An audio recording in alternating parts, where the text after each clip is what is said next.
Welcome to Sami kitchen. Sami கிச்சனில் இன்றைக்கி பாருங்கள், கோவக்காய் கூட்டு இந்த மாதிரி கட் பண்ணிக்கணும். பொடிசாக பொற்கொடி தான் கட் பண்ணுறாப்புல. கடாயில் கொஞ்சம் ஆயில் ஊற்றிக்கிறேன். வெங்காயம், தக்காளி ஒன்று கட் பண்ணியிருக்கேன், பச்சை மிளகாய் ஒன்று, கருவேப்பிலை நல்லா வதங்கிடுச்சு. ஒரு அரை டீஸ்பூன் மல்லித்தூள் ஒரு அரை டீஸ்பூன், மிளகாய்த்தூள் ஒரு அரை டீஸ்பூன்.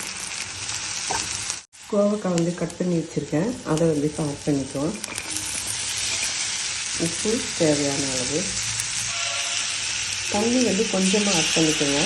ஒரு 10 நிமிஷம் வேகட்டும். கோவக்காய் கூட்டு ரெடி ஆகிடுச்சு. இப்போ தான் நான் ஃபஸ்ட் டைமாக சமைச்சிருக்கிறதுனால சாப்பிட்டு பார்த்துட்டு தான் டேஸ்ட்டு நல்லா இருக்கிற மாதிரி இருக்குது. கண்டிப்பாக நீங்களும் சமைச்சு சாப்பிடுங்க.